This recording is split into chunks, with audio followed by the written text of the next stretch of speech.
但是我们都说啊，不踢球对于选手这个下来河南小伙擂台大爆发，连续扫踢狂踹老外，直接将法国全网打得狼狈不堪，慌忙逃窜，腥风暴雨般的进攻，直接将现场观众的情绪带入了高潮。擂台爆踹老外的就是来自河南的嘴炮顺利。为了实现武术梦想，他14岁便辍学打工，只为攒够武校的学费。而之后，他更是展现出了自己在搏击方面惊人的天赋，不仅是河南省的散打冠军，还曾获得全国青少年散打季军。此时26岁的他，俨然已经成为中国散打界不可忽略的重要人物。然而今天，他却在武林风遇到了职业生涯中最强大的对手。此人就是来自法国的泰拳冠军萨马蒂诺·洛伦佐，在自由搏击的擂台上有着11胜3负3次 KO 的战绩。虽然战绩并不是特别的耀眼，但他的拳脚组合在法国拳坛是出了名的凌厉，以粘性的打法被称为是擂台上的糖果先生。因此，他根本就没有将中国小伙顺利放在眼里。话就不多说了，让我们来看一下中国小伙在擂台上的精彩表现。随着裁判一声令下，比赛正式开始。红白拳套是中国选手顺利，蓝黑拳套则是法国悍将萨马。小将顺利率先用连续的扫踢进行试探，然而法国选手萨达的进攻攻势也非常激进，第一时间向前压制，用连续的组合拳进行反击。这是一场65公斤级的超级战，再加上这是王顺利第2次登上武林风的擂台，无论是为了自己的荣誉，还是为了梦想，他都没有输掉这场比赛的理由。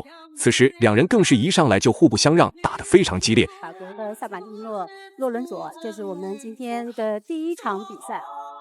这个比赛也是上海新武当年的新武创新，现在是2个团队。那新武我们也看到了朱斌教练跟不出来，朱斌素有这个张飞绣花粗中有细这个风格，场上呢实际把控很好。他对手呢是 WMC 的这个泰系的，泰系比较明显的风格。我觉得对于以方便为代表的新武的选手来讲，应该是知道怎么应对。顺利也是一位比较这个张扬，对，比较张扬，比较自信。是，刚从他出场，大家已经感受到了。没错，这选手打赢了不少选手。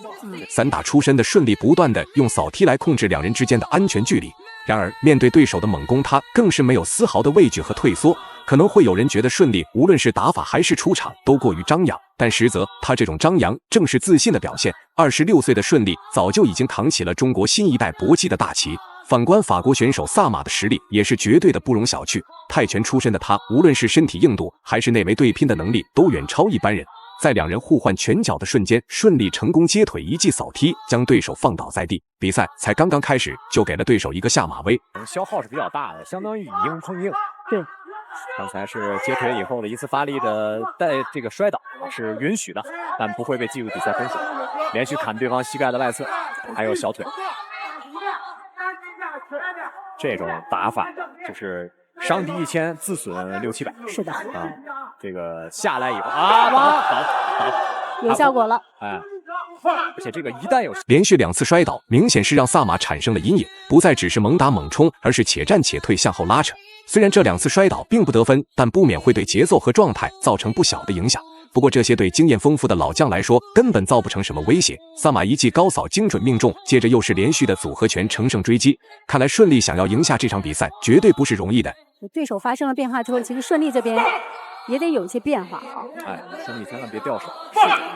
如果是跟方便学的话，脚底子一定要把距离控制。对，顺利我觉得相对于偏硬，比较愿意硬冲硬打，距离也比较近。实际上就是把对方和自己都放在一个相对比较危险的距离。今天是武林风播出第1000期的直播比赛顺利今天第1场。相信亚姐对这1000期也会有特别。比赛来到第2回合，虽然在首回合前半段顺利拿到了不小的优势，但在回合的后半段，萨马却用丰富的擂台经验成功化解危机。两人此时对彼此的战术打法都有了一定的了解，萨马随即也开始加强进攻攻势，犀利的拳脚组合每一次都能精准有力的命中，不愧是法国的泰拳冠军，在内围对拼这一块绝对无人能敌。顺利在新武这个俱乐部训练的这个硬度还是挺可观的。你看接不倒，这就是散打擅长的东西我把重心完全给你。在前面的比赛我们也说过，虽然世界上每一个站立拳种都会有接腿以后的应对，但像散打这样把接腿和防接腿作为重要的课题研究的武术并不多。是的。对方想做一样的动作，这个可得使劲练才有机会。顺利又来了，现在洛伦佐就是非常简单啊，你要是扫我腿，我马上去打拳来反击。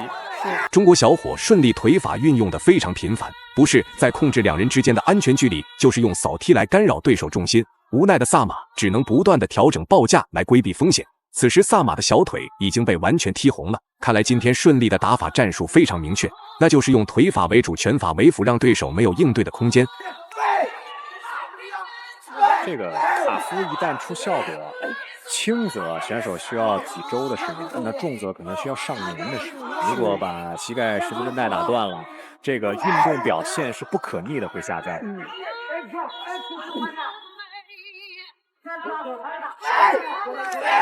连续的后腿扫踢，罗伦佐现在把后腿保护的很好啊。哟，右手摆拳。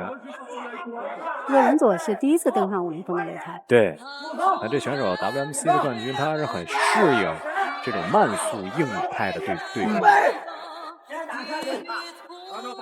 在顺利的腿法压制下，萨马表现得非常被动。作为泰拳手的他，完全进不去中国小伙的内围，而在中远距离，他又根本没有与之相抗衡的实力。随着时间的推移，萨马的劣势只会越来越明显。反观拿到了大比分优势的顺利，也掌握了比赛的节奏。只要他将距离控制好，那对手几乎没有赢下比赛的可能。改变了，是的，可以说武林风在东亚这一块是非常大的组织。我们说到这个刘策拿到的 K1，我们特别开心。是，但事实上金建一拿走的韩国人拿走的那个授权的 K1 早已不在。现在我们看到的 K1 其实是当年的 Crush One， 也是一个 B 级赛事慢慢成长起来。是的。所以我个人觉得刘策的那个K1 冠军是特别值得我们鼓励和值得我们欣慰的。对，12月份刘策还会再去日本 K1 大比赛啊。比赛来到第3回合，顺利再次加强进攻攻势，一上来就拿着拳脚猛攻对手的内围。这场比赛对于顺利来说是一个艰难而又巨大的挑战，因此赛前几乎没有人看好顺利能够赢下这场比赛。毕竟无论是擂台经验还是打法战术，法国拳手都要更胜一筹。反观中国小伙胜利却只占据着主场优势，但此时他在擂台上的表现却让所有人都眼前一亮。即使最后不能 KO 获胜，但也很有可能以点数拿下胜利。现在把对方的左腿移动打掉了以后，那当然就是很好的输出。其实今年看很多的比赛，我们这个中方运动员在对阵来自国外的选手的时候，卡夫收到的效果非常好。是，就像刚刚严博老师所讲的，就是外方选手现在他不知道卡夫如何去应对。没错，对，卡夫是一个比较新的技术，而且我们的选手是比较快的就进行了这个技术的引进。但是就像我说的，这个卡夫踢对于选手的体能要求比较高。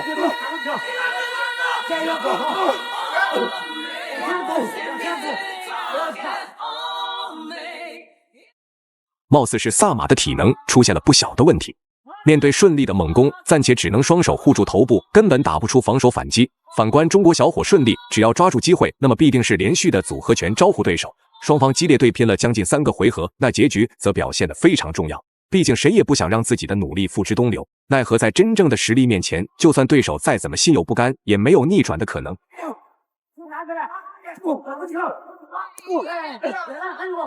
其实两个人今天这个比赛的节奏一直比较稳。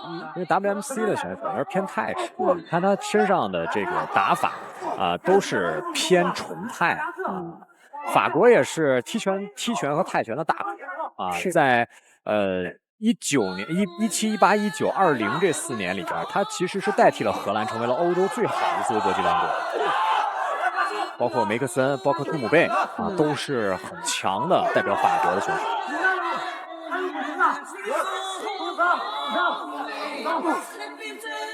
现在的情况对于法国的选手洛伦佐来讲他需要的是一个重击，但是你看他重弹不透。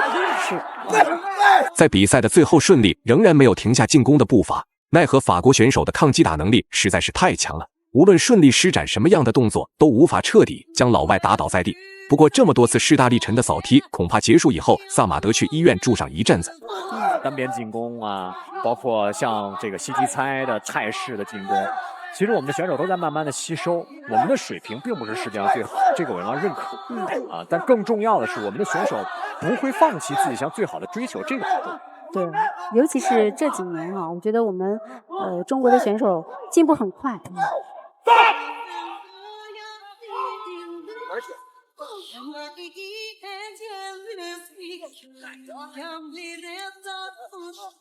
3个回合的比赛终于结束了，虽然并没有出现 KO 的局面，但顺利却也用实力碾压对手3个回合，最终顺利成功，以点数优势拿下了比赛的胜利。以上就是本期视频的全部内容，大家觉得中国小伙顺利本场比赛的表现如何？欢迎在评论区留言讨论。